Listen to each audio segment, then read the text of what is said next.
persekutuan doa atau apapun itu, bahkan nama pribadi orang itu menggunakan nama-nama yang sesuai dengan keturunan mereka. Misal kalau gereja Isa Al-Masih yang kamu sebutkan, itu adalah tadinya sebuah persekutuan doa yang didirikan dan dibentuk oleh seseorang yang berkebangsaan atau berketurunan Tionghoa. Sehingga nama persekutuan doanya tadinya itu namanya Tionghoa, Pak. Google free, gratis, cari di Google. Kenapa asal muasal namanya jadi Isa Al-Masih, gereja Isa Al-Masih? Free. Itu dijelaskan di situ. Karena urgensi dan darurat sehingga nama persekutuan doa yang menggunakan bahasa Tionghoa atau Mandarin tadi, dengan adanya kebijakan pemerintah yang pada saat itu mau tidak mau memaksa semua warga negara Indonesia melakukan yang namanya nasionalisasi. Dari mulai nama tempat, dari mulai nama pribadi, nama organisasi, semuanya dialihkan ke dalam bahasa yang pada saat itu belum settle. Apa belum settle? Karena pada saat itu belum ada KBBI. Coba lu kalau nggak percaya KBBI baru ada kapan? KBBI itu Kamus Besar Bahasa Indonesia. Sehingga pada saat itu bahasa terasimilasi dan paling besar pengaruhnya adalah bahasa Melayu. Dan bahasa Melayu pada saat itu terpengaruh dengan agama siapa? Agamanya kalian. Sehingga gereja pada saat itu terpaksa persekutuan doa yang tadinya namanya Tionghoa atau Mandarin itu diganti dengan penggunaan Isa Al-Masih. Yang sebenarnya fokusnya itu merujuk kepada sosok yang telah disalibkan dan bangkit pada hari ketiga. Tidak pernah dimaksudkan untuk keluar dari apa yang tertulis dalam Alkitab dan kesaksian para rasul. Gitu. Itu urgensinya pada saat itu. Itu sejarah. Nggak percaya silahkan sekali lagi Google gratis. Ya, saya yang masih umur 20 tahun aja saya tahu kok, masa yang Bapak yang mungkin kemungkinan udah 30 tahun, 40 tahun nggak tahu sejarah bangsa sendiri. Makanya banyak teman-teman kita yang keturunan Tionghoa, tanya coba, yang sekarang umurnya sudah 40 tahun, 50 tahun itu, mereka menggunakan nama-nama Indonesia, padahal mereka punya nama Mandarin atau nama Chinese mereka sendiri. Coba tanya alasannya kenapa? Ya itu salah satunya, dan itu fakta sejarah. Ya, jadi belajar. Begitu. Berarti Silakan. Yesus itu nama apa namanya? Nama Indonesianya Isa Al-Masih gitu, Bang. Untuk nama Melayunya yes, penggunaannya, tetapi tidak pernah dimaksudkan di luar daripada Alkitab. Kalau akhirnya sehingga dicocok logikan dengan adanya tokoh di luar dari kitab suci kami, yaitu di dalam kitabmu yang katanya suci itu, kami tidak terima. Karena sudah dikatakan oleh para rasul, termasuk Rasul Paulus dalam Galatia 1:8, dikatakan tetapi sekalipun malaikat dari sorga memberitakan Injil yang lain daripada Injil yang telah kami beritakan kepada kamu, maka terkutuklah dia. Jadi tidak ada Yesus yang lain, bahkan di dalam 2 Korintus dikatakan bersabarlah saja jikalau ada yang memberitakan Yesus yang lain daripada yang telah kami beritakan. Yesus itu hanya diberitakan kesaksiannya secara jelas oleh para rasul. 1 Yohanes 1 ayat 1 sampai dengan 4. Rasul Yohanes dan para rasul lainnya murid langsung dari Tuhan Yesus memberikan kesaksian kepada kita mengenai firman Allah yang hidup. Itu tercatatnya di dalam Alkitab yang dikanonisasi oleh Gereja Katolik yang berjumlah 73 kitab yang kita terima sekarang. Di luar itu tidak bisa dikatakan sebagai bukti yang valid dan otentik. Kenapa? Saya tidak mungkin percaya dengan orang yang tiba-tiba muncul di abad ke-7 mengatakan bahwa Yesus bukan Tuhan, hanya ciptaan. Dengan membuat karakter fiksi buatan imajinasinya sendiri yang tidak pernah tervalidasi sejarah, itulah tokoh yang tercatat di luar dari Alkitab. Begitu. Siap. Terus Bang, satu lagi Bang. Oke. Boleh. Konsep ketuhanan menurut Abang itu seperti apa, Bang? Konsep ketuhanan 1 Timotius 2 ayat 5. Namun bagi kita, 1 Timotius 2 ayat 5, sebab Allah itu esa dan esa pula perantara antara Allah dengan manusia, yaitu Yesus Kristus. Jadi ketuhanan kita adalah Allah yang esa. Allah yang esa itu adalah Allah Tritunggal Maha Kudus. Kenapa? Sebab Rasul Yohanes, rasul yang paling dikasih oleh Tuhan Yesus, mengajarkan tentang konsep Tritunggal seperti yang diajarkan oleh Tuhan Yesus di dalam Matius 28 ayat 19 sampai 20. Ketika Tuhan Yesus memberikan amanat agung untuk memberitakan Injil kepada seluruh bangsa dan menjadikan seluruh bangsa murid, kemudian membaptis mereka dalam nama Bapa dan Putra dan Roh Kudus. Maka hal yang sama, Rasul Yohanes pun mengajarkan konsep Allah yang esa itu di dalam 1 Yohanes 5 ayat 7. Yaitu dengan mengatakan apa? Sebab ada 3 yang memberikan kesaksian di sorga, Bapa, Putra, dan Roh Kudus, ketiganya satu. Dan ada 3 yang memberikan kesaksian di bumi, darah, air, dan roh, dan ketiganya satu. Itu adalah konsep ketuhanan kami. Berbicara mengenai Allah yang esa, yang kami sembah yaitu Bapa, Putra, dan Roh Kudus. Bismil Ab, wal Ibn, waruhil Kudus, al-ilahi wahid. Itu adalah konsep ketuhanan yang esa. Begitu.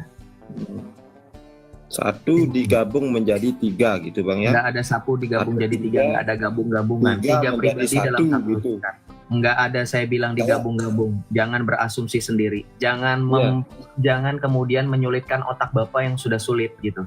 Paham nggak? Ya, Saya berbicara dengan sesuatu yang sangat mudah dimengerti. Nggak usah dipersulit, nggak usah bantah. Bapak itu lagi denial. Bapak itu lagi mempersulit diri Bapak. Bang, tentang ketuhanannya yang digabung tiga menjadi satu atau satu menjadi tiga gitu Bang. Makanya nggak usah berbicara mengenai nominalistik seolah-olah Tuhan bisa dihitung. Kan tadi saya sudah bilang ada tiga yang memberikan kesaksian di bumi, darah, air, dan roh, ketiganya satu. Paham nggak? Dia bilang Bang. Kenapa? Tritunggal berarti ada bilangan tiga menjadi satu. Tiga pribadi dalam gitu, satu. Bang. Enggak, tiga. Dengar ya Suryadi. Dengar ya Pak Suryadi. Udah denial. Jangan ngotot gitu loh. Maksudnya gini. Ini kan artinya suatu habit yang jelek ya. Yang nggak bagus untuk dipertahankan. Bapak tuh lagi ngomongin iman saya. Nanti kalau dipakai standar yang sama, saya ngotot nggak mau nerima penjelasan iman Bapak terima nggak kira-kira? Oh boro-boro, gua besok-besok tinggal nama doang gua. Oke? Paham. Jadi Bapak lagi ngomongin iman saya. Saya yang mewakili teman-teman Kristen yang di bawah sedang nonton juga berhak, bahkan sangat berhak untuk memberikan jawaban. Bapak jangan ngotot dan jangan ngeyel. Saya ngomong dari tadi pakai dalil. Bapak mau bantah juga pakai dalil atau data, silakan. Saya rasa teman-teman yang Kristen juga akan sangat senang kalau diskusinya data dengan data gitu, bukan dengan congor. Ini kan saya bertanya Bang. Bapak bukan bertanya, Bapak itu denial. Tadi kan saya sudah tegur, Bapak bukan tiga digabung jadi satu, itu salah. Tetapi tiga pribadi dalam satu kesatuan hakikat. Kalau digabung, itu ibaratnya Bapak menggabungkan bahan-bahan tertentu menjadi satu. Paham nggak? Misalkan nih ada bahan, ada telur, ada terigu, nah itu dijadiin satu. Ngerti nggak? Itu nanti ambigu, bias nggak dijadikan satu, tetapi tiga pribadi dalam satu kesatuan. Nggak pernah digabung, nggak. Kalau digabung itu nanti melebur, jadinya paham arti kata melebur nggak, Bapak? Melebur itu jadinya nanti pemahamannya bukan tritunggal, tetapi oneness. Paham nggak? Terus tritunggal itu Bang gimana Bang? Tunggal itu tiga pribadi tetap dalam satu hakikat. Tidak dapat terpisah tetapi dapat dibedakan. Bagaimana bisa? Ya itu adalah misteri Allah Tritunggal Maha Kudus. Karena memang konsep ketuhanan adalah konsep yang tidak pernah akan bisa digapai oleh manusia. Hanya sebatas bagaimana Tuhan Yesus dan para rasul ajarkan. Makanya dari awal saya sudah bikin disclaimer. Konsep ketuhanan dalam kekristenan adalah sejauh bagaimana Tuhan Yesus dan para rasul ajarkan. Tidak lebih dari itu. Tidak kami kemudian kembang-kembangkan, tidak ada. Paham? Loh, nanti Bang, kirain tiga menjadi satu Bang. Enggak, sebab begini, bahkan di dalam kekristenan sendiri ketika dalam bahasa Arab, Allah yang kami sembah, yang kami kenal pribadinya sebagai Bapa, di dalam diri Sang Bapa, Bismil Ab, Al-Ab, ya, Abana, Bapa kami. Sang Bapa itu di dalam dirinya mempunyai firman dan roh, kalimatullah dan ruhullah. Itu sebenarnya sudah disinggung dalam Al-Quran. Walaupun Al-Quran tidak pernah menjelaskan secara detail seperti bagaimana Alkitab menjelaskan tentang pribadi dalam Allah Tritunggal Maha Kudus. Makanya ketika berbicara mengenai Allah Tritunggal Maha Kudus, Bapak perhatikan, orang Kristen itu nggak cuma di Indonesia, nggak cuma di Yunani, nggak cuma di Amerika, nggak cuma di Eropa, di Arab sana banyak orang Kristen. Mereka ketika membuat tanda salib, mereka ketika menyebutkan Bismil Ab, wal Ibn, waruhil Kudus, al-ilahi wahid, orang Islam di sana tidak ada yang protes ketika orang Kristen menyatakan Tuhannya wahid. Tahu wahid nggak? Ya, wahid satu. artinya apa? Satu. Nah, tetapi tetap disebutkan nama di dalam nama Bapa dan Putra dan Roh Kudus. Itu tiga pribadi loh, ada tiga. Tetapi tidak pernah kemudian orang Islam Arab memprotes orang Kristen Arab. Nggak pernah. Ya, hanya orang Indonesia aja yang ribet. Begitu. Oke? Ya Bang ya. Siap Pak Abangku. Saya semakin bingung ini. Ya makin bingung nggak wajar lah, kan kamu Islam. Kalau kamu nggak bingung ya kamu jadi Kristen. Kalau kamu Islam, kalau kamu ngomongin tentang Islam sendiri juga boro-boro kamu bisa, ya nggak? Iya ya Bang, bingung saya. Ya Tuhan berkati. Semoga dengan tuntunan Roh Kudus semakin lama kamu tercerahkan dan menerima satu-satunya Tuhan dan Juru Selamat yang nyata dan teruji sepanjang segala zaman. Dialah Yesus Kristus. Amin. Ada yang typing di bawah. konsep ketuhanan Kristen nggak logis. Ya iyalah, kan ajaran kekristenan bukan buatan manusia seperti yang baru muncul di abad ke-6. Ini statement kamu jadi ambigu loh. Jadi membenarkan bahwa ajaran kami datangnya dari Tuhan. Tuhan itu melampaui logika dan akal manusia. Tuhan itu tidak pernah bisa dicerna dengan mudah ya oleh akal logika manusia. Jadi kamu membenarkan, terima kasih ya Kasubi Maposa. Lu capek-capek di sini ya kan? Gue udah bilang, foto profil lu itu beneran kayak otak lu gitu, jalan pikirnya.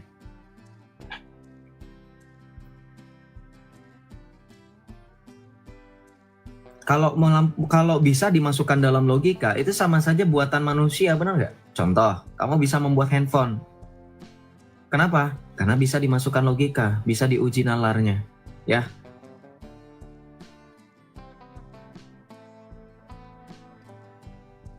Bang Jo, PI udah selesai masa Bennett-nya. Ayo, saya udah nggak mau tertarik dengan diskusi orang-orang seperti mereka, karena kalau gue diskusi sama orang-orang seperti mereka, gue rasa mager aja gitu.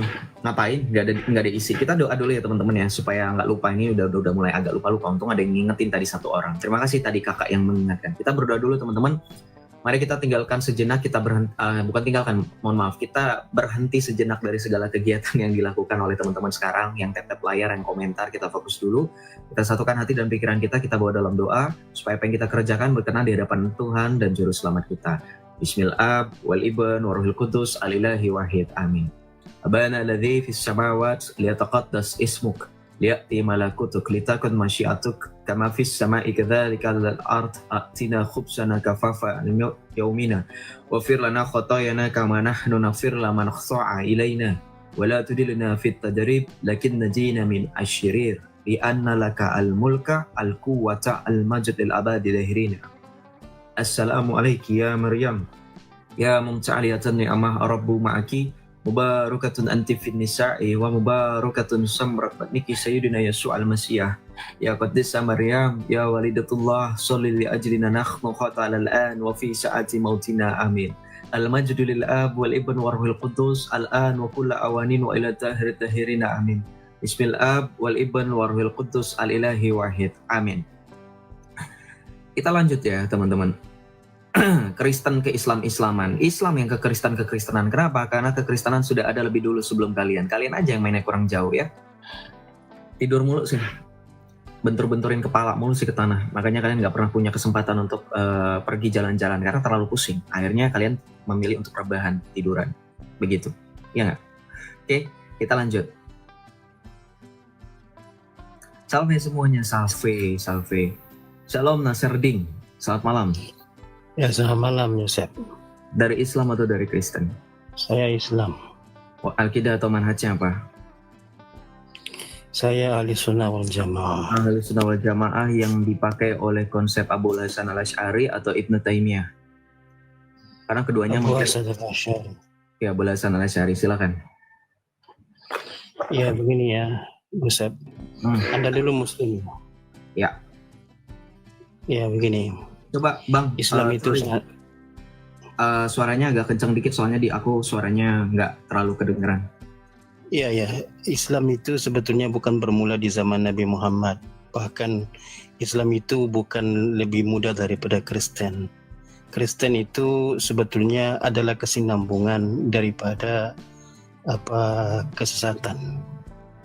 Kenapa? Karena Islam itu bermula daripada Adam. Boleh pakai data, kita boleh ngomong pakai data. Ups, bentar, saya potong bentar. Nggak apa-apa, habis ini lanjutin ngomong tapi pakai data. Silakan pakai data.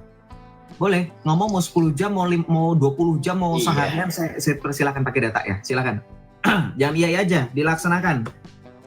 Iya, data pertama saya katakan, apakah Adam itu Kristen? Tidak. Apakah Nuh itu Kristen? Bukan data, tidak. itu namanya pertanyaan paradoks yang Anda tidak. bangun sendiri dan apakah Anda Musa itu jawab Kristen? sendiri. Nasirdin, Congor, hello. Woi, Presiden Bobro, pengikut Presiden Bobro. Dengerin, ente nggak dikasih kesempatan untuk jualan obat di sini dengan suara nyerak-serak basah, nggak gua kasih. Gue minta data, bukan Congor. Enteng bukan lagi mamerin rambut Nabi di sini. Orang pada terkesima dengan omongan enteng nggak? Di sini orang-orang mau belajar, mau berpendidikan. Kita semua di sini. Paham? Saya minta Itu data. data, Pak. Itu Itu data. bukan data. Ngerti? Data itu adalah suatu bentuk bukti berupa tulisan, berupa catatan, berupa video, atau dalam bentuk lainnya yang dapat dipertanggungjawabkan, yang menjadi salah satu penunjang dari narasi Anda. Itu data definisinya menurut saya. Kalau kamu nggak setuju dengan definisi saya, silahkan bantah. Jadi data bukan malah, data saya adalah Adam itu bukan Kristen. Jadi dari mula kekristenan itu adalah kesinambungan dari kesesatan. Apa itu? Itu namanya lu lagi nanya sendiri, jawab sendiri. Itu namanya bukan Itu data, penyebaran Nasir. arus.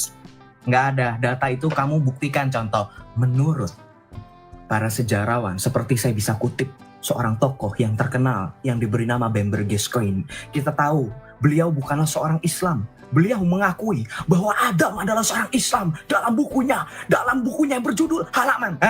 Kalau lo mau kayak gitu nggak apa-apa. Malu kan? Nggak saya turunin ya. Malu sendiri. Islam. Saya minta sama teman-teman Islam kalau ingin membuktikan sesuatu pakai bukti data gitu loh. Jangan cuman wow.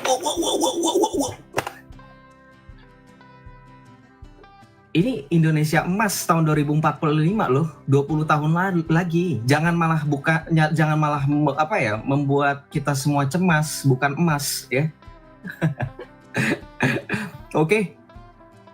Jangan cuman ngomong doang, saya mending naikin orang gila. Saya tahu teman-teman ya, kalau orang gila kita tahu gitu kan. Omongannya nggak ada isi, menghibur. Tapi kan kasihan ya. Jadi gini, nggak apa-apa mau membantah sesuatu hal tentang apa yang kami imani sebagai orang Kristen. Nggak apa-apa. Sebanyak-banyaknya, 10 jam. Ini pegang omongan saya dari dulu konsisten kan. Ketika saya bilang 10 jam, teman-teman ngeh nggak? Joseph itu menepati janjinya. Siapa coba? Badrul.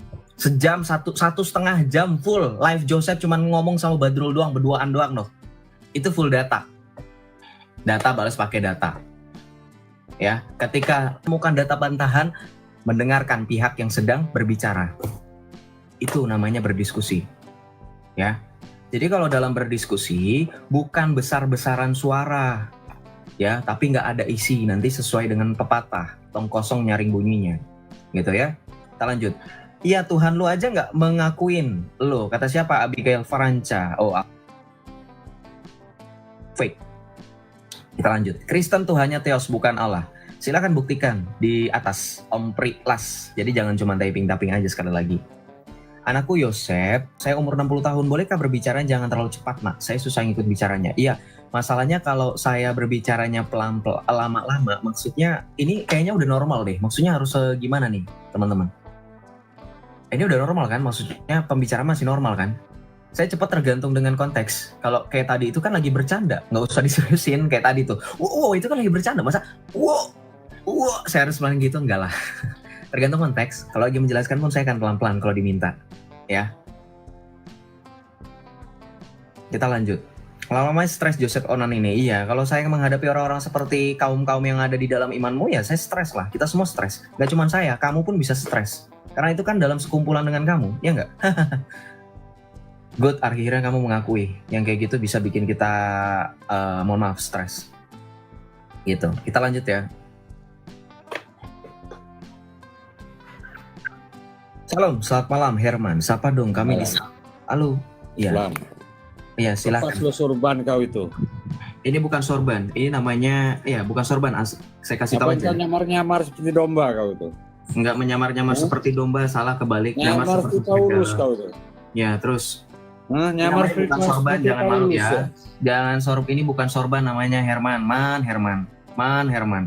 Udah pakai foto profil Google, gue pikir lu lebih pintar daripada Google. Yes, ternyata kamu ya? Setan kafir. Iya, saya setan kafir. Karena I am the one. Iya, saya itu adalah mimpi biru kalian kan. Saya adalah mimpi buruk kalian kan. Cuman bisa maki-maki aja kalian. Memang itu ajaran kalian kan. Betul nggak? Itu ajaran kalian. Makanya kalian itu tidak bisa membantah saya. Makanya lebih suka menyerang pribadi. Iya, inilah mulut kalian, betul kan? Rahmatan lil alamin ya. Rahmatan lil alamin. Rahmatan lil alamin. Rahmatan lil alamin. Rahmatan lil alamin. Rahmatan lil alamin. Rahmatan lil alamin. Malu lah kalian, ya kan? Yang kayak gitu nggak bakal gue buru-buru turunin, gue jadi mainan. Kenapa? Biar bisa ke-relay di YouTube. Nih bukti. Kalau mau lapor, kan record itu kan akan menampilkan semuanya, baik gambar maupun suara. Nah itu, Joseph itu menghadapi orang seperti itu. Puji Tuhan saya tidak balas kemakian. Saya menyebutkan rahmatan lil alamin, rahmatan lil alamin. Artinya apa? Ya itulah agama yang mengajarkan rahmatan lil alamin. Buktinya ya mungkin seperti itu. Gitu. Oke.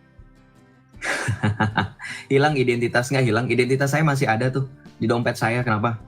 KTP saya masih ada. Nggak hilang, puji Tuhan. Kenapa Milo?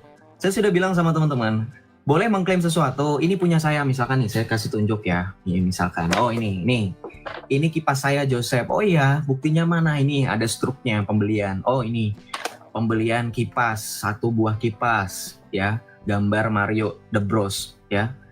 Harganya 20.000. Oh ada buktinya. Oh iya ini punya kamu. Maaf ya saya ambil. Sekarang kalau ini punya kalian buktinya mana? Gue tunggu, nggak apa-apa. Gue bilang dari zaman ke zaman nih, dari taplak gue masih warna merah sampai gue udah ganti warna putih, besok gue ganti warna hitam loh. Kalau masih ada yang mengklaim, gue benar-benar gue bakar semuanya ya. Kenapa? Ribet. Apa-apa diklaim, ditanya buktinya mana? Itu kan artinya sama aja, overclaim. Ngerti overclaim nggak? Ngerti nggak? Kalau kamu mengklaim sesuatu yang ini adalah milik kamu, buktikan. Nih, saya naikin lagi Herman. Dia bisa buktiin nggak? Open cam. Buka dulu topeng kau itu. Buka dulu topeng. Berisik. Lu suruh. Janganlah, nanti mereka ngamuk-ngamuk di bawah. Nanti ngamuk-ngamuk di bawah, tapi nggak apa-apa lah ya. Yang kayak gitu dijadiin lucu-lucuan aja, nggak usah diambil stres. Herman. Shalom, Surya di toko. Salam. Ya, silakan. Ada lagi Pak yang mau ditanyakan? Ya. Satu lagi Bang, Apa itu? masalah konsep ketuhanan itu belum Abang jawab gitu Bang. Udah saya jawab kok, nggak usah framing. Bapak udah sepakat tadi. Nggak usah framing Pak. Jangan kebiasaan habit Islamnya dibawa ke sini. Yang udah jelas dibikin muter-muter. Yang cuma satu jalan dibikin muter-muter, melingkar, kagak kelar-kelar. Saya tadi sudah menjawab loh. Dengan dalil, kok kurang jelas bagaimana, Bapak mungkin nggak mendengarkan. Suryadi. Bukan masalah kurang jelas Bang, tapi saya masih bingung saja gitu Bang. Ya masih bingung karena kamu masih Islam. Paham nggak? Paham nggak? Ya. Iya, kalau kamu nggak bingung ya kamu nggak Islam. Teman-teman Islam pahamilah bahwa konsep ketuhanan itu bukanlah sesuatu yang dipaksakan supaya kalian bisa menerima. Lu orang gimana sih? Pola pikirnya, makanya jangan sering jedot-jedotin pala. Bilang kesana kesini, kristenisasi, misionaris. Tapi di roomnya Joseph bilang, Joseph, saya masih bingung dengan konsep ketuhanan Kristen. Lu tahu nggak? Secara tersirat berarti lu mau memberikan diri lu supaya paham dengan konsep ketuhanan orang Kristen. Kalau lu terima berarti lu jadi Kristen otomatis. Paham nggak? Astaga Tuhan. Pemikiran sebenarnya. Bukan ketawa. begitu Bang. Enggak, udah turun. Bukan begitu. Turun. Ya, malah ketawa. Bukannya ngucap istighfar, malah ketawa, ya kan? Logikanya gitu, ya kan? Kalau nggak bingung ya kamu jadi Kristen, jadi saya nggak bingung tuh. Disclaimer saya kan dari awal bilang, bukan berarti saya memahami, tapi sejauh bagaimana gereja mengajarkan sesuai dengan apa yang Tuhan Yesus ajarkan tentang konsep Allah Tritunggal Maha Kudus, Allah yang Esa, dan juga para rasul mengajarkan konsep Tritunggal, diteruskan oleh para bapak-bapak gereja yang sampai dengan detik ini kami terima pengajaran itu. Paham nggak? Kesana kesini, ini kristenisasi, hati-hati misionaris predut. Tapi nggak pernah jalan otaknya ketika berdiskusi memaksakan bahwa saya harus menerima dulu, baru saya katakan kamu benar. Itu kan aneh. Dalam diskusi sepakat tidak sepakat itu justru hal yang sangat wajar. Diskusi itu bukannya memaksakan supaya kamu menerima apa yang saya imani, paham nggak? Apalagi keimanan, otaknya. Ini yang lu bilang bocil, ini yang lu bilang 20 tahun aja otaknya jalan loh. Masa 30 tahun hidup nggak jalan loh. Sekarang saya tanya sama teman-teman Kristen, bingung nggak dengan konsep ketuhanannya mereka? Terus teman-teman mau nggak kira-kira memaksakan diri teman-teman untuk bisa menerima dan bisa memasukkan atau bisa memasukkan konsep ketuhanan mereka ke dalam logika teman-teman? Mau nggak? Enggak kan? Kenapa? Karena itu bukan iman saya. Bukan urusan saya, ngerti nggak? It's not my business. Bener nggak? Paham nggak?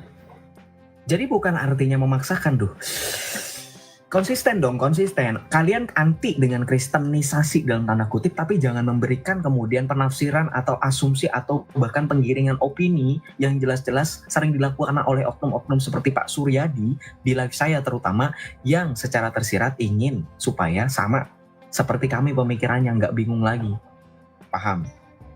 Oke, kita lanjut ya. Jadi nanya sesuatu hal itu jangan dibuat-buat sesuatu narasi yang jadi ambigu gitu. Maksudnya Pak Suryadi, ini terakhir saya naikkan kamu ya. Saya selalu kasih 3 kesempatan kepada setiap orang, siapapun itu. Shalom Suryadi Toko. Salam. Silakan, ada yang mau ditanyakan nggak Pak? Yang penting aja. Ya.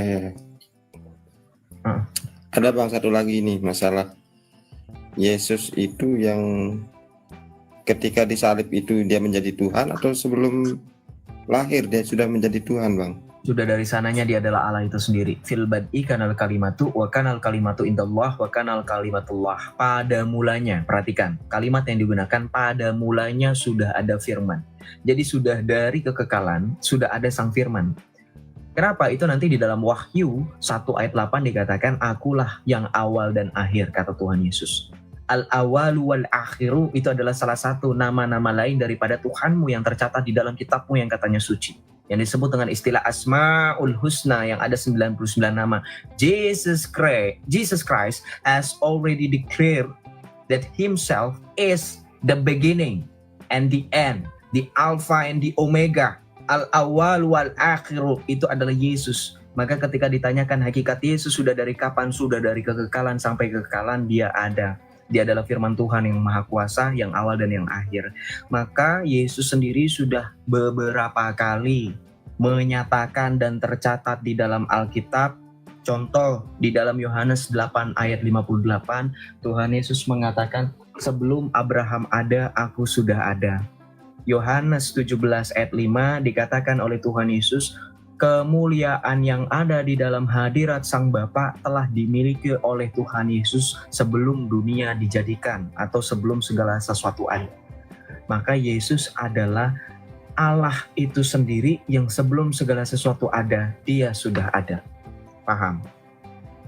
Silakan bantah dengan dalil, nggak apa-apa. Kalau ada dalil yang bisa membantah dalil saya, silakan. Saya bertanya saja ini, Bang. Enggak, saya juga berbicara juga kepada yang mendengarkan. Siapa tahu ada yang menerima, Bang.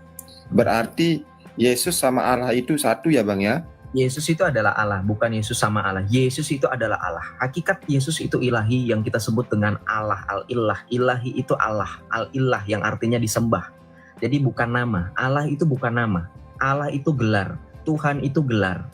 Terima atau tidak terima silahkan bantah. Buktinya orang-orang pagan Quraisy menyebut sesembahan-sesembahan mereka dengan Allah juga, karena Allah sekali lagi dari kata al-ilah yang bahkan dikutip oleh pandangan dari Ibnu Qayyim yang menyebutkan pendapat Sibawaih yang menyebutkan narasinya adalah Allah dari kata al-ilah yang artinya sesembahan. Maka kami pun sama memahami Allah itu bukanlah proper name atau nama dari Tuhan. Nama Tuhan kami bukanlah Allah. Nama Tuhan kami jelas Yesus Al-Masih, Yesus Kristus yang telah diberikan nama itu. Ya Bang, terus satu lagi Bang, satu aja ini, saya lupa di ayat berapa dia dikatakan di dalam kitab Abang itu, bahwa aku duduk di surga di sebelah kanan Bapa gitu, dia bilang kan. Berarti dia nyata-nyata mengaku bahwa dia duduk di dekat Bapa gitu Bang. Berarti antara Bapa dan Yesus itu berbeda dia Bang, sehingga dia duduk di dekat Bapa gitu. Jangan pahami duduk seperti duduk manusia atau fisik. Kemudian kalau dikatakan Yesus itu berbeda pribadi dari Bapa, ya memang berbeda, tetapi satu kesatuan hakikat. Makanya tadi saya sudah bilang, una substantia tres persona disaretian separati. 3 pribadi, 1 hakikat dapat dibedakan tetapi tidak dapat dipisahkan. Kamu mau mengatakan Tuhan saya duduk, kamu pernah baca nggak surahmu sendiri di dalam Al-Quran? Surah Al-Kursi, ayat kursi, pernah baca ayat kursi? Tahu nggak ayat kursi? Tahu dah bang. Nah, coba terjemahkan buat saya, berani nggak kamu? Nggak, begini bang. Masalah duduk di sebelah kanannya itu bang. Iya, kan udah dibilang. Duduk itu nggak dipahami sebagai seolah-olah duduk beneran fisik seperti manusia duduk. Duduk di sebelah kanan Terus? itu adalah kata untuk menggambarkan Yesus kembali kepada kemuliaan Bapanya. Dia kembali ke dalam kemuliaan itu, ke dalam hadirat Bapanya. Bapaknya gitu. Iya, sang Bapa, betul. Kirain duduk berdampingan gitu bang di sebelah kanan seperti Bukan cerita seperti itu. pemahaman fisik, saya sudah bilang. Untuk menyebutkan dan menegaskan Yesus itu setara dengan sang Bapa. Itu kata kiasan. Kalian itu kan punya istilah ayat-ayat mutasyabihah. Kenapa kalian nggak bisa memahami dan menerima bahwa di dalam iman seseorang juga ada gaya bahasa yang disebut dengan antropomorfis?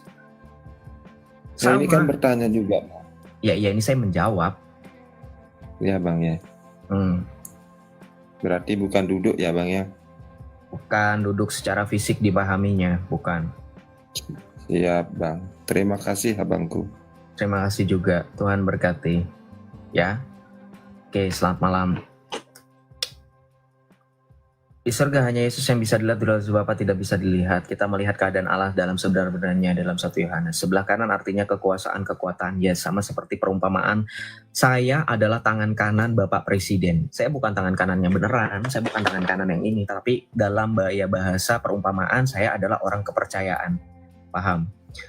Jadi ada beberapa gaya bahasa yang digunakan dalam Alkitab. Termasuk gaya bahasa antropomorfis, gaya bahasa alegoris, dan seterusnya. Makanya membaca Alkitab itu nggak seperti baca dalam kitab seseorang yang katanya membacanya amin. Ditanya artinya apa, nggak tahu, saya tanya dulu ya sama guru saya kan awam, saya nggak ngerti apa-apa, begitu. Ya. Semua ayat di Alkitab menunjukkan bahwa Yesus tidak sama dengan Bapanya, ya. Tidak sama secara pribadi, tapi satu kesatuan hakikat. Contoh, Yohanes 10:30, Tuhan Yesus mengatakan, aku dan Bapa satu. Betul, memang Yesus bukanlah Bapa itu sendiri, karena Yesus bukanlah Allah Bapa. Yesus adalah firman Allah. Paham nggak teman-teman yang Islam? Sejak kapan saya menyatakan dari tadi Yesus adalah Bapa? Nggak ada. Yesus itu adalah firman Allah, bukannya Allah Bapa. Kenapa orang-orang itu sulit untuk memahaminya? Makanya saya baca Yohanes 1 ayat 1. Yesus itu utusannya, silahkan naik, buktikan. Hanya sebatas utusan, bukan Tuhan. Oh, nggak bisa di-invite ya, kamu juga nggak mau naik. Shalom Kak Rofilah. Iya, silakan Kak.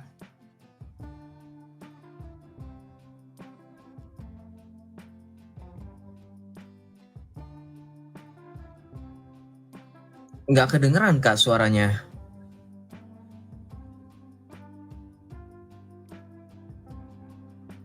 Iya, nggak kedengeran Kak, maaf. Nggak kedengeran, kita nggak denger apa-apa. Suaranya nggak. Halo, halo. Halo. Iya, mungkin dilepas aja. Iya, jadi mungkin. Nah, soalnya agak noise tadi pas dipasang. Halo. Sudah terdengar. Mau tanya, gereja Pantekosta sama GSJA itu apa bedanya, Kak? GSJA, Gereja Sidang Jemaat Allah, mungkin salah satu denominasi gereja karismatik.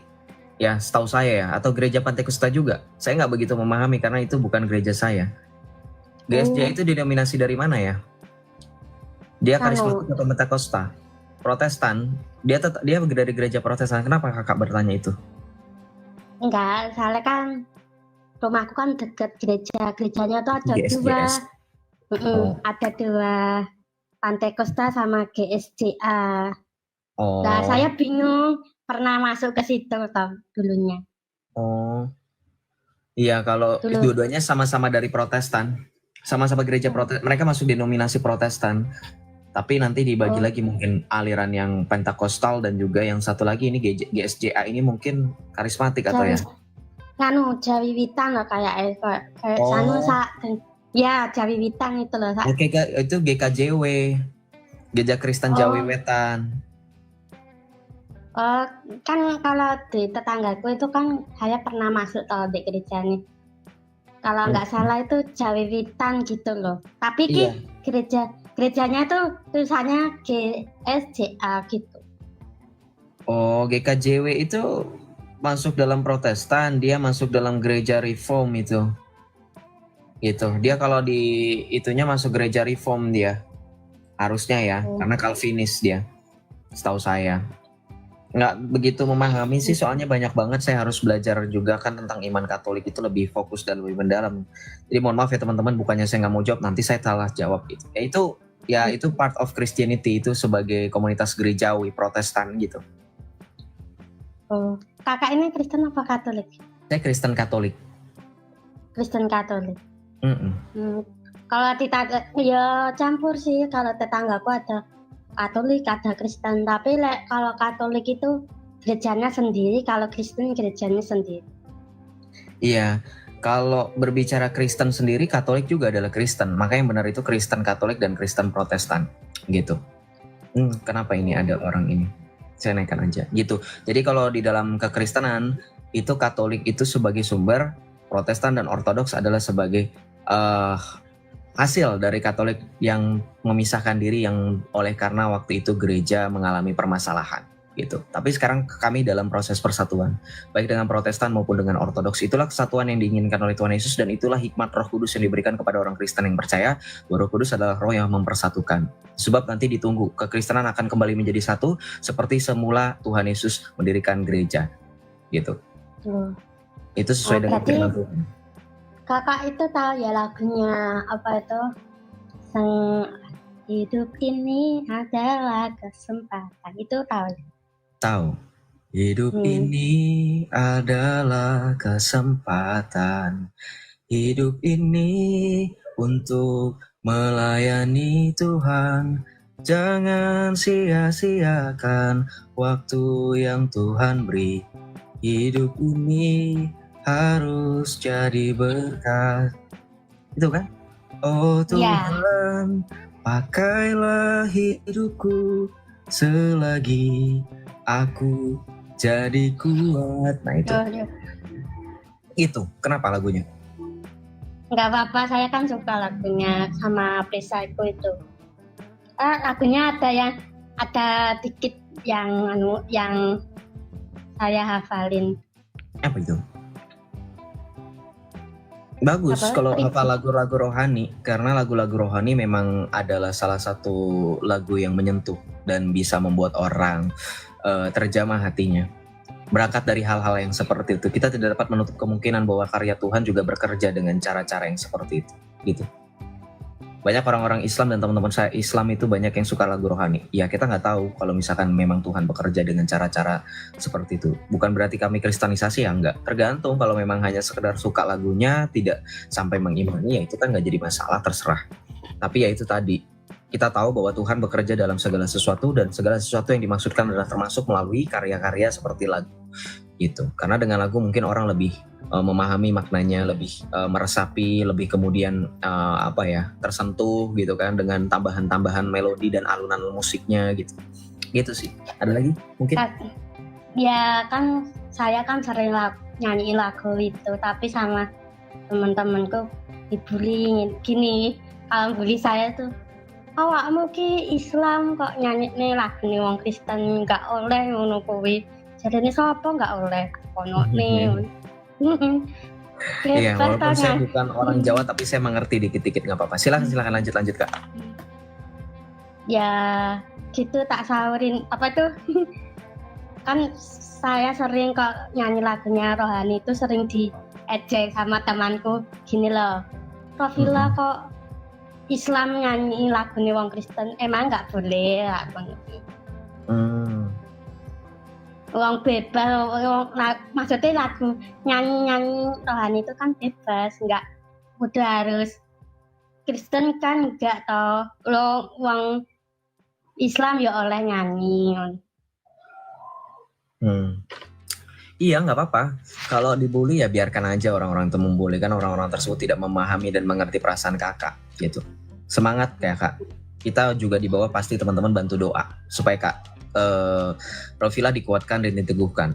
Ya terserah, kalau kakak Profila mulai tersentuh ya kita nggak bisa menolak. Saya selalu bilang kok dengan teman-teman Islam, kalau misalkan memang masih denial bahwa kalian sudah terpanggil dan kalian memang, kita harus tahu semuanya telah dipanggil oleh Allah menuju keselamatan sejati. Tetapi memang panggilan itu tergantung pada respon kehendak bebas masing-masing. Memang ada manusia yang memilih untuk menolak rancangan itu, dan it's fine bagi sudut pandang Allah.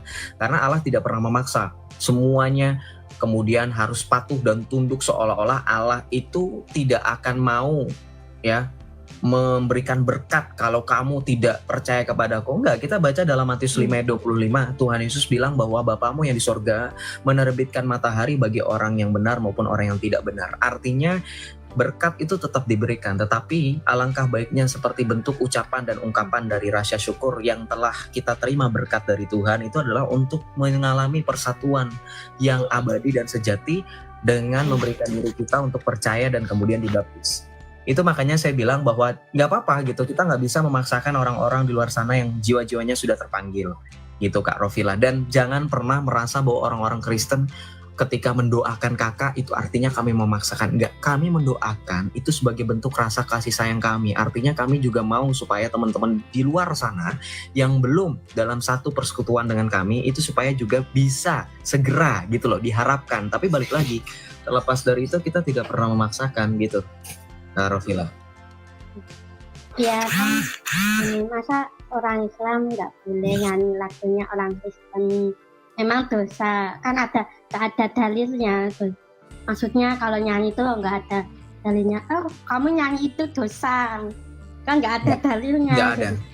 Nyanyi itu adalah bentuk ungkapan untuk ekspresi sebenarnya. Ungkapan untuk berekspresi, untuk nyanyi itu bisa menggambarkan emosi yang sedih, kecewa. Makanya ada lagu-lagu galau, ada lagu-lagu pop, ada lagu-lagu irama-irama yang tergantung suasana hati.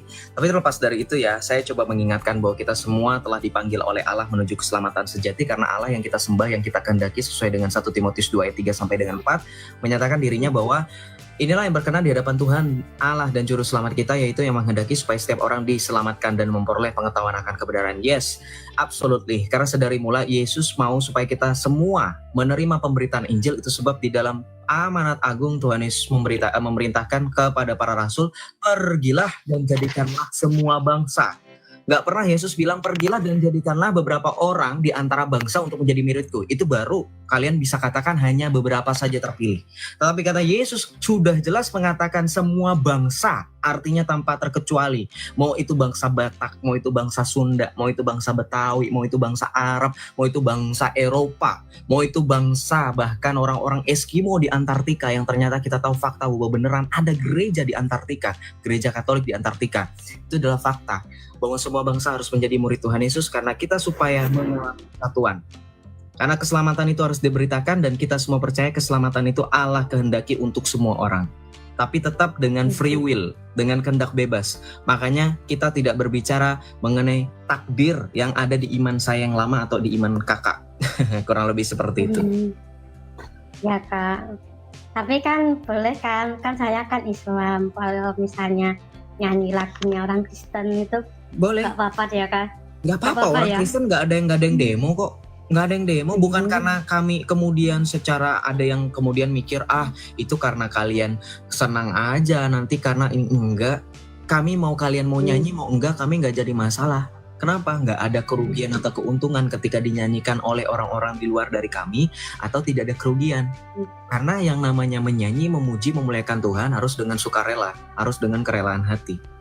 Jadi terserah poinnya, mau kalian mau karena tertarik, mau kalian karena penasaran, mau karena kalian mau apa, itu tidak pernah menjadi beban kami. Karena keselamatan kami bukan dari bagaimana kalian memandang iman kami. Keselamatan itu setiap orang dipertanggungjawabkan menurut kelakuan yang ia lakukan sehari-hari. Makanya iman disertai dengan perbuatan.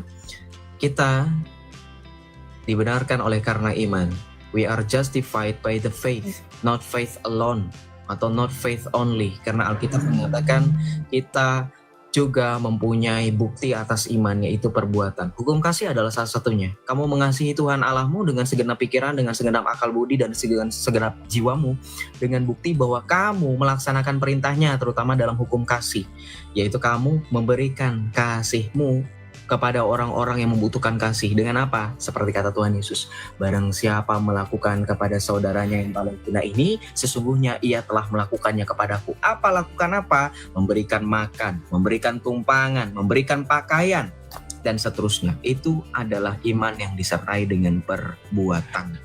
Begitu. Jadi talk less, do more, kekristenan itu. Itu Kak Rovila? Semoga bisa menjawab. Iya. Gini ya tuh kan dulu itu pas pulang ke Surabaya kan dulu aku pernah kerja di Surabaya. Ya kalau dengar bos saya tuh baca apa tuh Injil. Injil itu kan pokoknya bos saya tuh kalau bangun kan jam 4 pokoknya buka Injil itu rasanya kayak gimana gitu loh. Saat teduh ya, saat teduh itu mungkin. Iya kan pas di Surabaya itu kan pokoknya bosnya baca apa tuh Injil itu kayak rasanya itu adem gitu. Nah, menurut Mas Joseph itu gimana? Oh, saya kan kakak yang mengalami sendiri, kakak ya, yang kalau kan dulu pernah minjem sempat minjem sih, tapi bacanya itu setengah gitu. Jadi kayak oh gini toh, apa itu perjanjian lama sama perjanjian baru itu kan saya baca tapi lah setengah gitu, belum memahami semua gitu. Oh nih di dalam agama Kristen Katolik itu gini lah. Ya, jadi gini, kalau mengalami perasaan yang syahdu, kalau saya dulu seperti itu kurang lebih. Jadi gini, memang pada waktu itu saya kan punya pemikiran bahwa saya jangan sampai jadi Kristen atau murtad. Amit-amit, nauzubillah min dzalik. Kalau teman-teman putar lagi video saya kesaksian di Diaspora TV di YouTube itu kan saya sempat mengucapkan kan, saya tidak pernah ada kepikiran sama sekali untuk pada akhirnya menjadi Kristen. Bahkan kalau kita ngomong dalam iman saya yang lama itu kan ada istilah, ada ungkapan nauzubillah min dzalik. Itu adalah suatu ungkapan yang ibaratnya kalau kita ngomong secara bahasa Indonesia itu adalah amit-amit, jabang bayi gitu. Jangan sampai amit-amit. Nah, itu adalah ungkapan seperti itu kurang lebih. Ya, secara ekspresi, maksudnya secara arti memang bukan. Jangan nanti kemudian dipotong-potong videonya, nanti tagline-nya Joseph sok tahu, Joseph salah menerjemahkan. Saya nggak bilang itu terjemahan asli, saya bilang itu ungkapan ekspresi.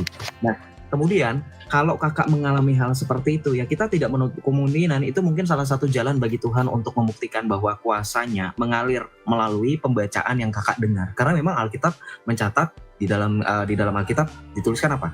Iman timbul dari pendengaran akan firman Tuhan. Jadi Alkitab memang tidak pernah dikatakan iman timbul dari pembacaan. No, iman timbul dari pendengaran akan firman Tuhan. Jadi ketika kita mendengar firman Tuhan, kemudian iman kita bertumbuh, itu adalah bukti. Maka ketika hal yang sama, Tuhan Yesus menyatakan bahwa langit dan bumi berlalu, tetapi perkataanku tidak akan berlalu. Kenapa? Karena Yesus memberitakan pengajarannya melalui oral mulut dan didengarkan oleh orang banyak, dan itu dipahami dan diresapi di dalam hati. Tidak pernah dicatat. Makanya ketika ditantang orang-orang Kristen, ada nggak yang hafal Alkitab untuk apa? Sudah menjadi bukti sejarah kekristenan tanpa adanya Alkitab by book baru ada di tahun 300 sekian. Itu pun baru kanonisasi.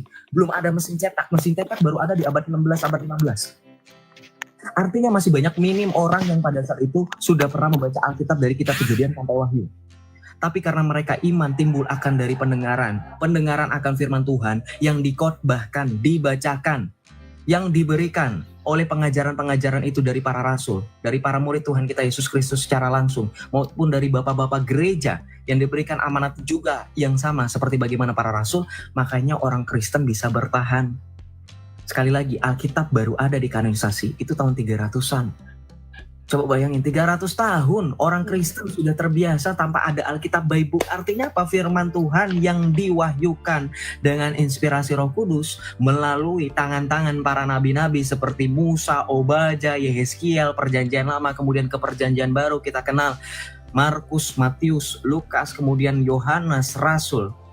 Ya, dan kemudian surat-surat yang dituliskan oleh para rasul lainnya seperti Rasul Paulus dan Rasul Petrus, itu semuanya berdasarkan pengajaran yang dikotbahkan dengan mengandalkan mulut, dengan mengandalkan hati, dengan mengandalkan pikiran yang diterima oleh orang-orang pada saat itu. Makanya kekristenan bisa berkembang sampai dengan detik ini. Itu terbukti loh. Makanya ketika ditantang kalau misalkan tanpa Alkitab Kristen bisa nggak? Bisa, kamu nggak baca sejarah. 300 tahun kekristenan nggak ada Alkitab kok. Nggak percaya buktinya, coba sekarang saya tanya sama orang Kristen. Betul nggak yang saya katakan? Kekristenan kalau Anda baca sejarah, konsili Hippo, konsili Kartago di tahun 341-an itu baru kanonisasi Alkitab, kitab suci. Baru kanonisasi. Belum ada Alkitab yang kayak saya pegang itu loh. Yang kita pegang kemana-mana, yang kita bawa-bawa kemana-mana. Itu kan sudah bukti. Kita sudah terbiasa. Kenapa? Kami bukannya menghafal. Tapi kami menjadi pelaku firman, karena firman itu bukan untuk dihafal, didengarkan kemudian dilakukan. Begitu Kak Rofila. Semoga bisa menjawab. Gak bisa. Ayo kan masalahnya gini kan, dulu kan sempat mau ya ke gereja itu sempat mau pindah sih, tapi kan berhubung ayah saya nggak ngizinin saya masuk mendalami Kristen, ya jadinya gimana sih, ya bingung. harus menurut siapa, menurut ayah apa menurut diri sendiri, kan saya kan jadinya sekarang masih begini. Kalau kakak beriman hanya mengikuti perkataan orang lain, itu namanya bukan iman, tapi itu namanya sesuatu hal yang sebenarnya lebih rendah daripada iman, karena iman itu sangat tinggi sekali esensinya. Karena kenapa? Ini simpelnya, kakak mengimani, meyakini sesuatu itu dari hati. Kakak mencintai seseorang itu nggak enak kalau misalkan kakak mencintai orang tersebut karena terpaksa, betul nggak? Kita nggak mungkin mencintai orang karena terpaksa atau dipaksa apalagi. Kenapa? Karena nggak serak. Ketika kita melakukan sesuatu pekerjaan yang kita tidak dari dalam hati mengerjakannya, tentu pekerjaan itu tidak akan beres. Pekerjaan itu tidak akan selesai. Pekerjaan itu tidak akan 100% benar-benar sesuai dengan apa yang seharusnya diselesaikan. Paham nggak maksud saya? Begitu juga dengan iman. Iman yang sejati timbul dari dalam hati yang diyakini. Sehingga iman tersebut berdiri kokoh, punya fondasi. Ketika iman hanya karena orang tua, iman hanya karena ikut si A, iman karena ikut si B. Ketika orang tersebut sudah tidak ada, misalkan sudah meninggal, atau orang tersebut masa bodoh, misalkan ya udah belajar sendiri gitu kan, ada orang-orang seperti itu ya. Ada kita lihat kasus-kasus mereka yang meninggalkan Kristus, banyak yang curhat, banyak yang bilang di DM, saya rindu Kristus karena setelah saya pindah ternyata saya tidak dibimbing, saya tidak ini. Nah itulah. Harusnya orang Kristen harus bisa memahami, kita harus bisa lebih care dan lebih aware dengan saudara-saudara seiman, siapapun mereka gitu. Nah, jadi balik lagi, iman itu kakak, kalau misalkan kakak mengikuti apa yang orang lain katakan, itu tidak akan bisa berbuah, tidak akan bisa permanen, tidak akan bisa berdiri teguh. Iman itu sesuai dengan bagaimana bahkan di dalam iman kakak seharusnya berbicara mengenai hablum minallah dan hablum minannas. Iman itu lebih kepada hablum minallah, hubungan pribadi Anda dengan Tuhan. Bukan hubungan dengan siapa-siapa, karena kan tahu sendiri nanti dihakimi itu sendiri-sendiri. Kakak nggak bakalan ketika ditanya, Rofila sudah apa yang kamu perbuat? Ini nanya sama bapak saya, itu kakak nggak lagi ke dokter, ke rumah sakit yang orang tua bisa jadi juru bicara kalian. Ketika ditanya sakit apa dek, nengok ke mama. Enggak. Jadi iman itu bentuk pertanggungjawaban, makanya kekristenan berbicara mengenai iman adalah suatu bentuk pertanggungjawaban. Ketika kamu berbicara mengenai Kristus, kamu harus meyakini sungguh-sungguh. Karena kekristenan tidak pernah mengajarkan percaya kepada Kristus itu hanya sekedar melihat sesuatu yang bersifat fana. Di Ibrani 11 itu dikatakan apa? Iman adalah dasar dari segala sesuatu yang tidak terlihat. Begitu ya. Jadi Kak Rofila kalau menanyakan apa harus ikut orang tua atau gimana, silakan Kak Rofila coba renungkan apa yang saya bicarakan. Dan ini adalah betul-betul sungguh-sungguh apa yang diajarkan oleh dua belah pihak antara kekristenan dan Islam. Yaitu mengajarkan iman itu harusnya timbul dari keyakinan pribadi masing-masing. Makanya kalau berbicara lebih lanjut, ketika berbicara mengenai kebenaran dalam kekristenan dan dalam iman kakak yang sekarang atau dalam iman saya yang dulu, kita bisa uji itu untuk pada akhirnya membuktikan iman mana yang betul-betul berasal dari Sang Ilahi itu sendiri, yaitu Tuhan Maha Kuasa. Begitu. Padahal saya sendiri itu kan Islam ya Kak, dari kecil itu rajin ibadah ya, rajin ngaji, pernah kiroah ya dapat juara 3, tapi kok lama-kelamaan kan ya kerja di Surabaya itu loh, kok lama-kelamaan dengar bosnya baca Injil itu kok jadi gimana gitu loh. Iya, Jadi ketika berbicara mengenai perjalanan iman, Kak, saya percaya bahwa setiap orang pasti akan menemukan Kristus pada akhirnya. Karena sekali lagi, Kristus yang kita kenal adalah firman Allah yang menyatakan dirinya di dalam rupa manusia, itu Yesus Kristus. Dan Yesus memanggil supaya semua orang bertobat. Yesus menghendaki supaya orang-orang banyak menjawab panggilan dari Dia. Makanya saya bilang bahwa kalian jangan pernah merasa dikucilkan. Makanya gereja selalu terbuka, diskusi dialog dengan orang-orang di luar daripada kekristenan supaya mereka bisa mengenali Kristus secara perlahan-lahan. Dan kita sebagai orang Kristen harusnya merasa mau dan jangan merasa terbebani ketika ada orang yang menghampiri kita untuk mengenal Kristus. Jangan langsung menghakimi, jangan langsung menghujat. Kita bawa dalam doa. Sembari kita menjelaskan, perlahan-lahan kita juga bawa dalam doa supaya mereka bisa terbuka hatinya dan kemudian mereka bisa menerima keselamatan sehingga kita dengan orang tersebut bisa satu persekutuan, yaitu satu iman, satu baptisan, dan satu Tuhan. Gitu. Nah, berbicara sekali lagi Kak Rovila, ya ini supaya Kak Rovila dan teman-teman yang Islam di bawah jangan salah paham. Kita nggak ada kristenisasi.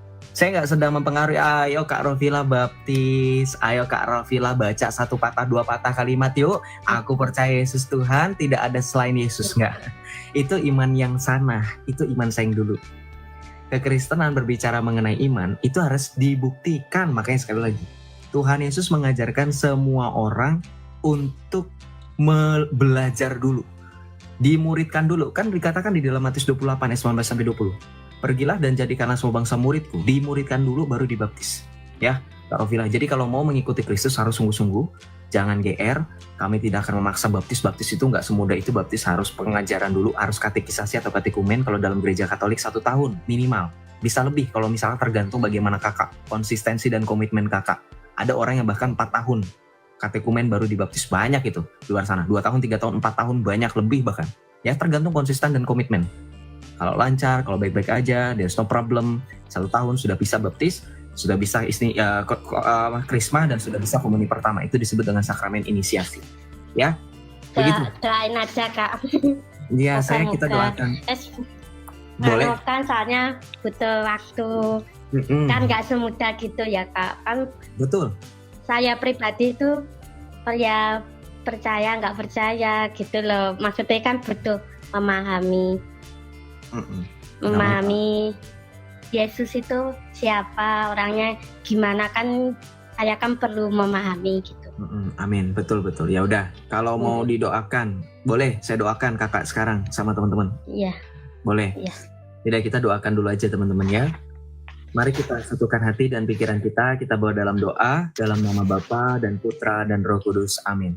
Allah yang Maha Rahim, sumber kebijaksanaan ilahi, bersyukur pada hari ini Engkau telah mempertemukan kami semua, orang-orang yang percaya dalam keselamatan yang Putramu nyatakan, Tuhan kami Yesus Kristus, dengan Kak Rovila Wijaya yang pada saat ini bersama dengan kami. Walaupun dalam jarak jauh, kami percaya bahwa jarak tidak akan memisahkan kita dari kasih karunia yang Tuhan Yesus nyatakan kepada setiap dari kita. Ya Bapa, kami percaya bahwa kasih Tuhan Yesus merengkuh setiap orang, baik yang percaya maupun tidak percaya. Karena telah dinyatakan sendiri bahwa firman mengatakan, karena begitu besar kasih Allah akan dunia sehingga Engkau mengkaruniakan Putramu, Tuhan kami Yesus Kristus kepada dunia, supaya kami bisa percaya kepadanya dan kami beroleh keselamatan melalui Dia. Karena satu-satunya pengantara yang sejati, yang esa denganmu ya Bapa adalah Putramu sendiri, Tuhan kami Yesus Kristus. Ya Bapa, kami percaya dengan kuasa doa dan mujizat, Engkau telah mempertobatkan banyak orang-orang kudus. Engkau telah menjadikan mereka sebagai alat-alat untuk menjadikan pewarta keselamatan. Engkau telah memanggil Santo Ahmad Kaligrafer. Engkau telah memanggil para penyembah pagan supaya mereka menyembah satu-satunya Tuhan, Juru Selamat sejati Tuhan kami Yesus Kristus. Engkau bahkan telah menyentuh hati Bunda Maria supaya ia menerima kabar sukacita dari malaikat Gabriel dengan mengatakan, sesungguhnya aku ini hamba Tuhan, terjadilah padaku menurut perkataanmu. Engkau juga telah meyakinkan mempelainya Santo Yosef supaya menjadikan dia mempelainya dan tidak meninggalkan dia. Maka kami yakin dan percaya berkat dengan kisah-kisah dan mukjizat-mukjizat para kudus, kami percaya bahwa dalam doa mereka, kami percaya bahwa orang-orang seperti Kak Rovila mengalami kisah yang sama, supaya mereka dalam hatinya terjamah dan mereka terpanggil menjadi pengaku iman. Mereka berani untuk menyatakan iman itu supaya menerima keselamatan di dalam Tuhan Yesus. Terima kasih ya Bapak, doa ini kami doakan Dengan perantaran putramu yang terkasih, Tuhan kami Yesus Kristus, yang bersatu dalam Dikau, dalam persekutuan Roh Kudus, Allah yang berkuasa kini dan sepanjang segala masa. Amin. Amin. Dalam nama Bapa dan Putra dan Roh Kudus. Amin. Terima Amin, kasih. Kak. Makasih. Makasih Iya. ya, Kak. Terima kasih juga kakak Iya. udah mau naik, udah mau kemudian menjadi kesaksian di sini supaya kita semua juga yakin dan percaya di luar sana banyak orang-orang seperti kakak yang mungkin memilih untuk tidak memberitakan karena mungkin takut nanti diserang. Tapi kakak, saya salut. Kita harus salut dengan Kak Rovila. Dia tidak mengindahkan orang-orang yang di bawah sini komentar dari tadi saya perhatikan ada aja 1-2 oknum ya yang bilang ini bukan ini, nah tapi Kak Rovila tetap teguh imannya ya. Jadilah seperti Petrus, jadilah seperti para murid Tuhan Yesus yang tetap teguh meskipun diuji ya. Amin. Amin, Terima kasih. Kak. Kak Rovila Makasih semangat ya. Kak. Ya, Iya. stay up to date ya. Kabarin kalau ada apa-apa melalui DM atau live saya nanti ya. Kalau Kak Rovila Ya, berkenan. Kak. Oke. Ya, Makasih Kak. Kak Rovila. Makasih. Selamat malam. Shalom. Selamat malam. Kita doakan semoga banyak jiwa-jiwa di luar sana yang berani seperti Kak Rovila, tapi kita juga tidak kemudian memaksakan supaya mereka berani, karena sekali lagi banyak pertimbangan di luar sana untuk jiwa-jiwa seperti dulu saya, mempertimbangkan keselamatan pribadi dan seterusnya. Jadi kita tidak perlu juga menghakimi, kita harus menjaga satu sama lain, karena kekristenan berbicara mengenai persekutuan, bukan mengenai individual. Ya, jangan berbicara sesuatu hal yang hanya mementingkan diri sendiri. Sekali lagi, itu yang harus penting teman-teman. Kita lanjut ya. Terima kasih teman-teman semua yang sudah tetap layar yang memberikan berkat melalui gift. Terima kasih, Tuhan berkati selalu teman-teman. Kita lanjut ya. Kita doakan makin banyak orang di luar sana yang kemudian menerima dan merespon panggilan dari Tuhan ya. Gitu supaya kita banyak punya saudara ya. Walaupun ya sekali lagi, sekalipun berbeda iman, mereka tetap saudara. Kita lanjut ya.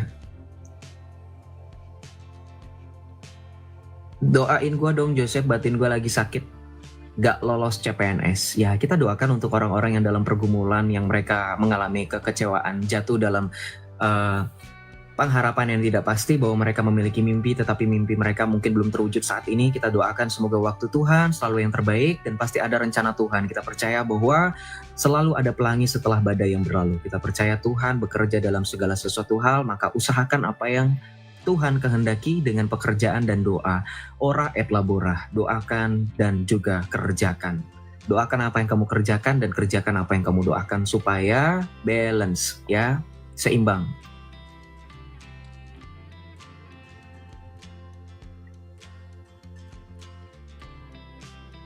Kita lanjut. Apakah channel YouTube Sunaung? Jangan nyebutin channel itu, bisa-bisa kena ban saya. Karena channel itu agak berbahaya untuk disebutkan di sini, karena itu kan channel yang bikin polemik ya. Walaupun mungkin bagi teman-teman itu adalah salah satu channel hiburan or something like that, tapi ya kita harus bisa berhikmat gitu ya. Kita harus bisa memberitakan Kristus tanpa kemudian mencemari atau mengotori tangan kita atau bahkan mulut kita atau bahkan pikiran kita. Bukan saya menghakimi, maksudnya ya mungkin kita harus lebih bisa berhikmat lagi. Shalom nickname, selamat malam. Halo Bang. Shalom, silakan bro. Ya. Sebelumnya terima kasih udah buat kesempatan naik.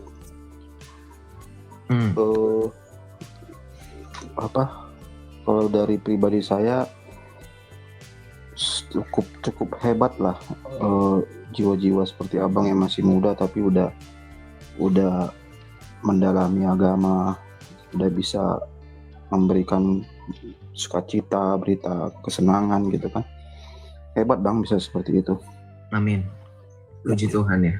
Artinya gini, artinya semua juga harus termotivasi bahwa setiap orang, tua, muda, jiwa yang baru atau jiwa yang sudah lama, yang sudah lahir di dalam Kristus dari bayi atau yang baru seperti saya, kita punya motivasi yang sama bahwa di dalam 1 Petrus 3 ayat 15 kita semua diwajibkan untuk memberikan pertanggungjawaban iman tanpa terkecuali. Gak boleh mengeluh tanpa alasan, tanpa ada excuse apapun, karena memberitakan Kristus adalah suatu bentuk keharusan.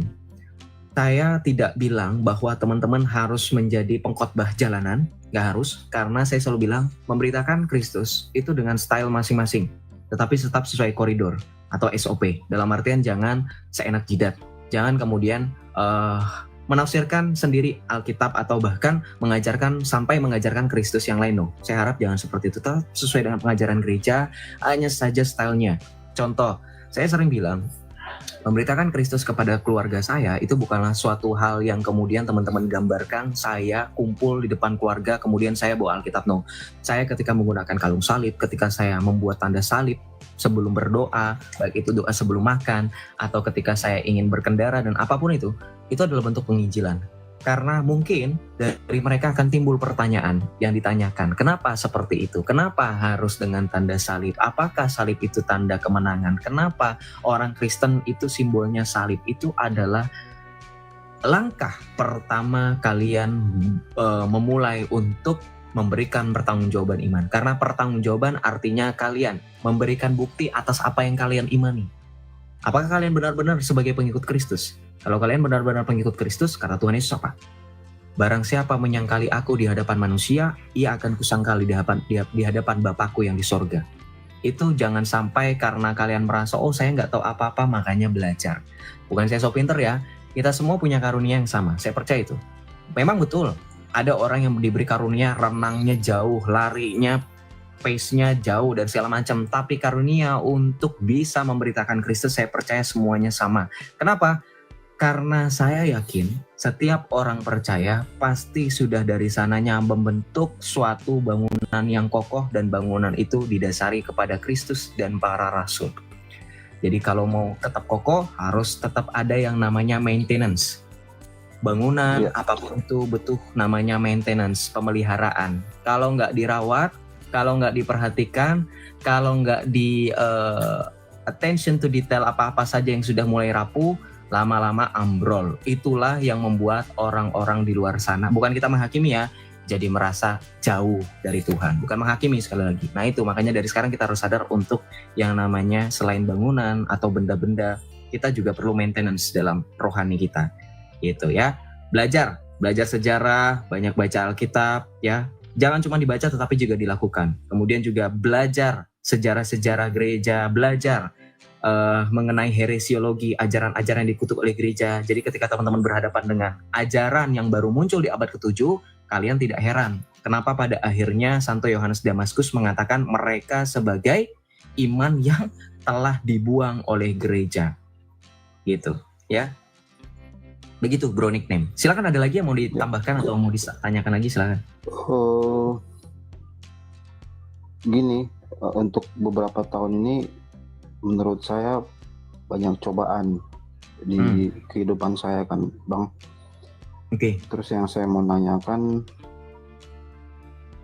apa yang harus kita lakukan untuk mendapatkan berkah yang lebih baik gitu. Ya untuk saat ini pasti berkah itu selalu ada kan buat kita yang percaya. Tapi maksudnya yaitu berkah yang lebih baik lagi buat diri kita, buat rohani kita gitu Bang. Apa yang harus kita lakukan? Iya, Yesus bilang di dalam Matius 7:7, mintalah maka akan diberikan kepadamu, carilah maka kamu akan mendapatkan, ketoklah maka pintu akan dibukakan bagimu. Ya, kita tidak pernah berhenti, sekali lagi, ora et labora, berdoa dan bekerja. Ketika kamu mempunyai mimpi, ketika kamu ingin mengusahakan untuk mencapai sesuatu, untuk memiliki sesuatu, kita harus juga percaya dengan kuasa doa. Sebab ketika kita percaya dengan kuasa doa, maka segala sesuatu akan menjadi lebih mudah, dan dengan iman itu kita bisa membuktikan sesuai dengan perumpamaan mengenai iman sebesar biji sesawi. Ya, itu bukan artinya kemudian kita bisa mencobai Tuhan, ya bukan. Tapi dalam artian ketika kamu sungguh-sungguh dengan apa yang kamu inginkan dan kamu sertai Tuhan selalu dalam setiap langkahmu, yakinlah tidak akan pernah waktu Tuhan itu meleset. Makanya saya selalu bilang, kamu menginginkan sesuatu jangan dengan tolak ukur waktumu, jangan memburu-burukan. Jangan juga kamu anggap supaya Tuhan itu lama banget, enggak. Sekali lagi, waktu Tuhan itu selalu tepat, tidak pernah meleset.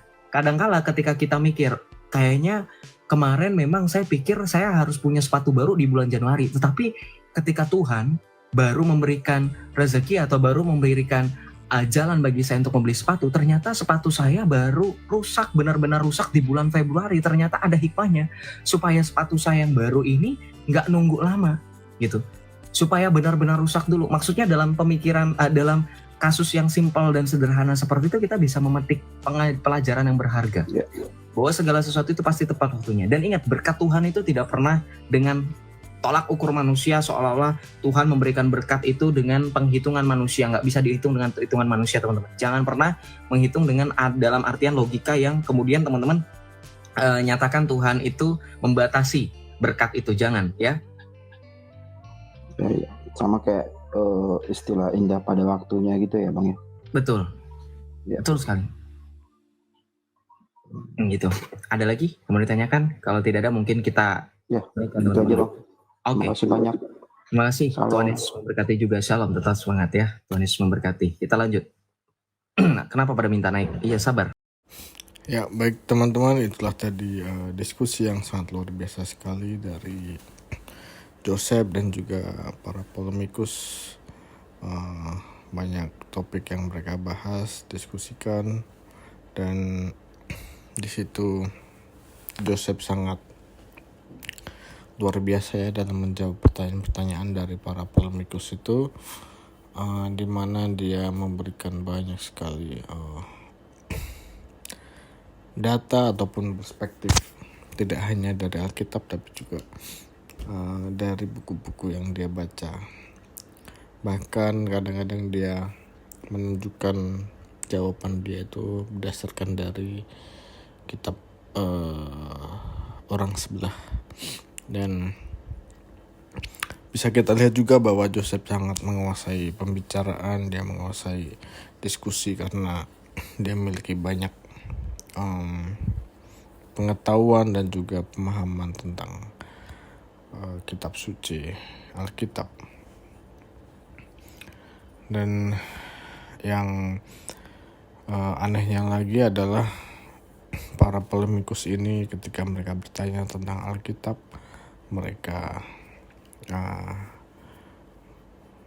membuat sebuah pernyataan ataupun sebuah asumsi yang berdasarkan pemikiran mereka sendiri,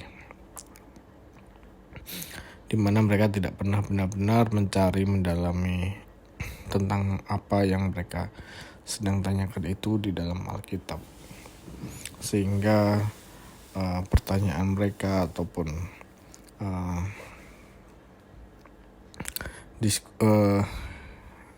klaim asumsi mereka ini tidak punya dasar yang jelas.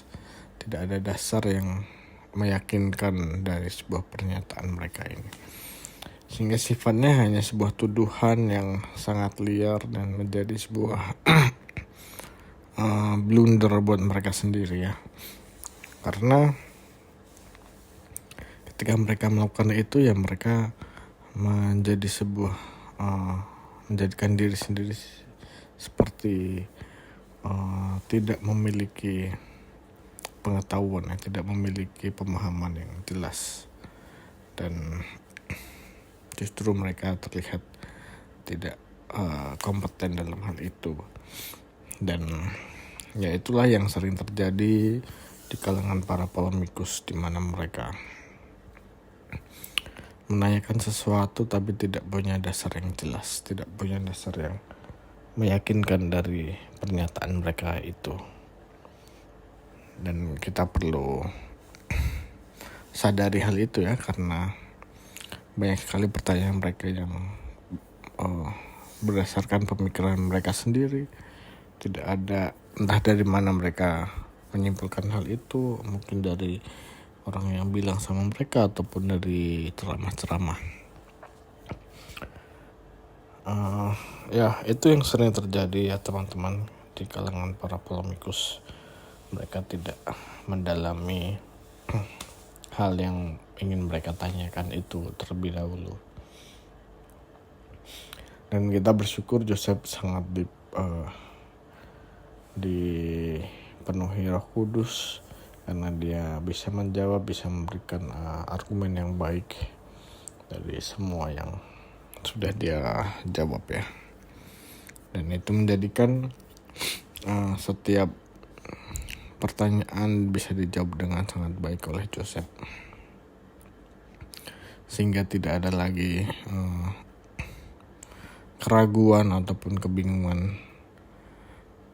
Meskipun para polemikus ini tetap saja mereka akan membantah ataupun tidak yakin dengan jawaban itu, namun mereka tetap tidak punya dasar yang jelas. Dan ya, kita perlu dukung dan doakan terus para apologet supaya mereka dapat memberikan jawaban dan juga tanggapan yang baik, yang bisa dipertanggungjawabkan dan juga berdasarkan kebenaran yang ada di Alkitab. Meskipun mereka menolak jawaban itu, tapi kita tidak perlu ragu karena mereka sendiri tidak bisa tidak bisa memberikan bukti yang jelas ataupun konkret ya. Jadi ya seperti itu teman-teman. Terima kasih untuk teman-teman yang sudah mendukung channel ini, dan jangan lupa untuk saksikan juga video-video yang lainnya yang ada di channel ini. Jangan lupa juga untuk subscribe, like, comment, dan share. Dan bagikan juga video-video ini ke teman-teman ataupun saudara keluarga kita. Ya, terima kasih teman-teman. Sampai jumpa di video berikutnya. Tuhan Yesus memberkati. Shalom.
Thank you.